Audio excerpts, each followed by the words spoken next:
আমার সাথে যদি বসতে চায় তাহলে আমি বসতে রাজি। তারা যদি এখনও আসতে চায়, কথা বলতে চায়, আমি তাদের সাথে কথা বলতে চাই, তাদের কথা শুনতে চাই, তাদের দাবির কী কী বাকি আছে আমি এটা শুনতে চাই, এবং যেটা আমাদের সাধ্যমতো সেটা আমি পূরণ করতে চাই।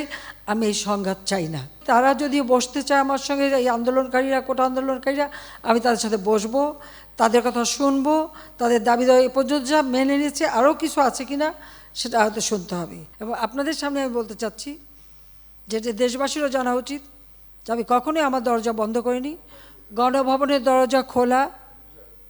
যখনই এই আন্দোলনকারীরা কথা বলতে চায়, আলোচনা করে সমাধান করতে চায়, আমি তাদের সাথে নিজেই বসতে রাজি। আমি আবারও বলছি যে আন্দোলনকারীরা যদি আলোচনা করতে চায়, আমি এখনও রাজি। যে কোনো সময় তারা আসতে পারে, আলোচনা করতে পারে, দরকার হলে তাদের গার্জিয়ানদের নিয়েও আসতে পারে। সার্বজনীন পেনশন স্কিম, এটা কিন্তু 2008-এর নির্বাচনী স্তরে আমাদের ছিল যে আমরা এটা করব। আমরা বহু সময় নিয়ে এটা অনেক চিন্তাভাবনা করে সার্বজনীন পেনশন স্কিমটা আমরা চালু করেছি, এবং সেখানে কিন্তু বিভিন্ন শ্রেণীর মানুষের জন্য বিভিন্নভাবে সুবিধা আমরা দিয়েছি। যে বিশ্ববিদ্যালয়, স্বায়ত্তশাসিত প্রতিষ্ঠান এবং প্রজাতন্ত্রের সকল বেতনভোগ কর্মচারীদের ক্ষেত্রে সার্বজনীন পেনশন ব্যবস্থায় অংশগ্রহণের বাধ্যবাধকতা বাতিল করে দিয়েছি, একবারে বাতিলই করে দিয়েছি। বিচার বিভাগে যে তদন্ত কমিটি করেছিলাম, আমি কিন্তু কারো দাবির অপেক্ষা রাখিনি, কারণ আমি চাই যারা এর সঙ্গে জড়িত সে যেই হোক, সে পুলিশই হোক বা অন্য যে কেউ হোক, যারা অস্ত্রধারী, যারা এই ধরনের ঘটনা ঘটায়, তাদের সকলেরই তদন্ত হোক, বিচার হোক। এবং এই যে সমস্ত জ্বালাও পোড়াও সবগুলি, শুধু ঢাকা না, যে কয়টা জায়গায় এই ধরনের ধ্বংসাত্মক কার্যকলাপ হয়েছে সেগুলি যেন তদন্ত করে যথাযথ বিচার হবে।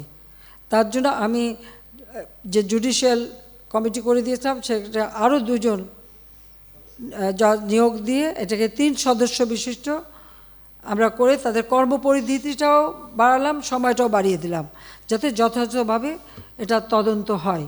আমি চাই যে ধরনের অন্যায় বা হত্যাকাণ্ড যারাই ঘটাক, তারা তো আমার দেশের নাগরিক। সে পুলিশ হোক, একটা শিশু হোক, একটা মানুষ হোক, সে সন্ত্রাসী হোক, ডাকাত হোক বা ছাত্র হোক, যাই হোক, এই দেশের নাগরিক।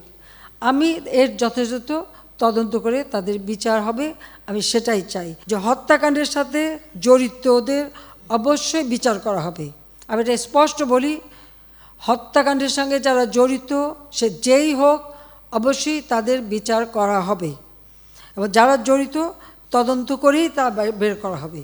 যারা অস্ত্রধারী, যেমন রংপুরে একটা ঘটনা ঘটেছে, যে পুলিশ দায়ী সেই পুলিশকে সাসপেন্ড করা হয়েছে এবং তার বিরুদ্ধে তদন্ত হচ্ছে এবং তার বিচার হবে। ইতিমধ্যে কিন্তু সেই পুলিশ রংপুরের যে হত্যাকাণ্ডটা, তার আমরা সাসপেন্ড করে দিয়েছি, তাকে কিন্তু সাসপেন্ড করা হয়েছে। অ্যারেস্ট যারা করা হয়েছে তাদের মধ্য থেকে যারা ছাত্র ছিল, পরীক্ষার্থী, তাদের সবাইকে কিন্তু জামিন দিয়ে ছেড়ে দেওয়া হয়েছে। আর সাথে সাথে আমি এটাও নির্দেশ দিয়েছি যে এর ভিতরে যারা নিরীহ আছে তাদের সবাইকে, এবং ছাত্র যারা একেবারে খুনের সাথে জড়িত না বা এই সমস্ত ধ্বংসাত্মক কাজের সাথে জড়িত না, তাদেরকে মুক্তি দেওয়া শুরু করবে, এবং সেটা শুরু হয়ে যাচ্ছে। যারা যারা দোষী ঠিক তাদেরকে চিহ্নিত করে তারা থাকবে, কিন্তু বাকিরা যাতে মুক্তি পায় সে ব্যবস্থাটা কিন্তু আমরা করে দিয়েছি।